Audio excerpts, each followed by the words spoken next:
What's going on, guys? Ben here. Hope you're all having a great day. Today we're going to be talking about consistency, why it's important, maybe how to get more consistency in your life. I know it's something that a lot of us struggle with, and I personally have struggled with, but I found a couple things that have really helped me out, and I hope they can help you out too. You already know two things you got to do first, though. First, you got to make somebody smile today. Second, you got to smile today because life's too short not to be happy. So, consistency. Let's talk a little bit about why it's important first.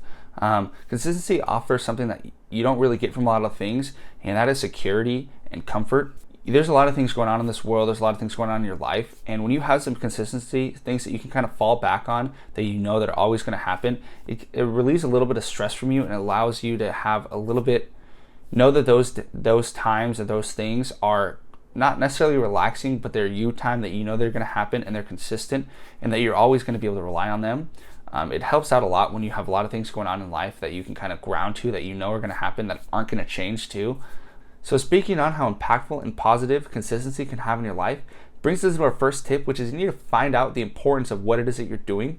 You're never going to keep at something and do it long term if it doesn't provide value to your life. If you don't have drive and passion, you're never going to stick with something. For example, and some of you might be able to relate to this, but when Game of Thrones was still running, I was there every Sunday watching it. And you're going to say, yeah, it's easy. It's an hour-long TV show that you watch once a week. Okay, great.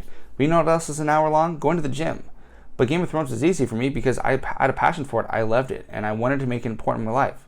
So I did. I made it a priority and integrated it in my life, and it was seamless. Nothing started going down. Nothing was bogged down. My life wasn't starting to tumble downwards because of this. It was easy because I wanted it to be in my life, and so I made it.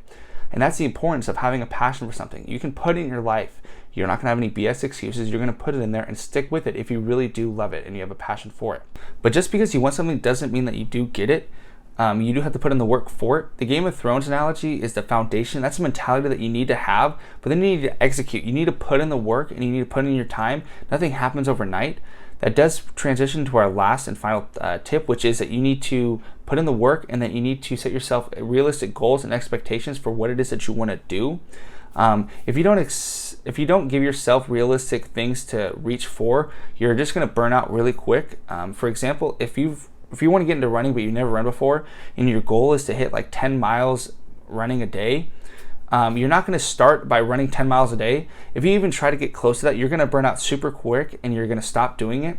Instead, you should try to give yourself smaller expectations to stay consistent. You need to do, whether it be half a mile or a mile a day or every other day, and work towards that. I think it's a really big problem in society right now that we have these people we look up to, and for some reason that it's thought of that we need to be at that top level right off the bat, and that's just not true. You need to put in your work, you need to learn. That's the only way that you can grow and get to where you are. I think that a really big problem is that people stop too early because they're not seeing immediate results like they want to see, and I think that the people that really stick it through and really get to it will get what they want. I'll give you guys an example that's kind of more personal, but like this video right now has been really hard for me to do overall. It's just something that I'm still getting used to. But I know that if I just keep at it and I keep putting into it, eventually I'm going to get better at it and it's going to show. I'm still kind of choppy on the camera and I have a lot of cuts, but I'm trying my best and I really want to keep at it because it's something that I have a real big passion for. But I know it's not something that I'm just going to be able to turn on this camera and it's going to be great right off the bat. I have to learn. I have to put in the work. And it's something that I think that a lot of people really need to look at and try themselves, because it's not easy just to do what you want to do and get the best results and have all this appraisal for you. I think a lot of people are afraid what people think or that they're not doing that great, and so they cut it off because it's not good enough or it's not what they wanted right off the bat. I have a lot of people that I look up to on YouTube or people that I aspire to be, but I know that I'm not going to reach that goal unless I put in the work. And I also don't set myself unrealistic goals, like if this channel doesn't pop off within a month, then I'm going to like quit because it's just not worth it, or it's there's obviously something wrong with it, because I need to put in the work, I need to do it, and I need to learn. And I think that's something that collectively as a whole we need to get better at. We need to be okay with failure, and then we need to be okay with things taking time to become better. But I really hope that people can really if anything you can take away from this video is that you should really just keep at it.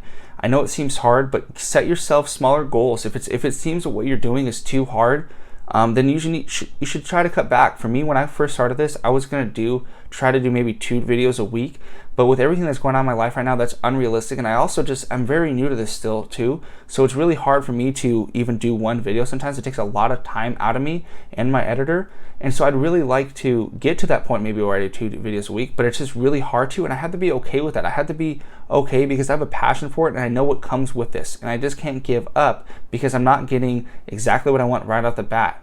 I really hope this video kind of gets you guys into where you want to be. I'd love to hear from you guys about things that have been hard for you to be working on, but you're sticking through. And if you guys have any need for help or want some suggestions, I'd love to help you guys on if you have any specific things that you want some advice on. I'd love to hear from you guys.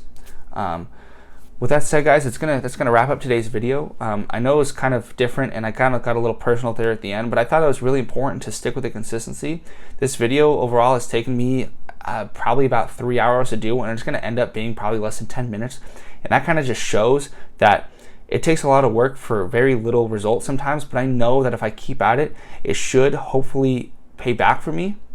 With that said, guys, if you guys did like the video, please hit that like button. It really does help my video reach out to other people. And if you want to see more videos like this or of me, hit that subscribe button. I do post every Friday. With that said, guys, thank you so much for watching. And as always, think the unthinkable, do the impossible, and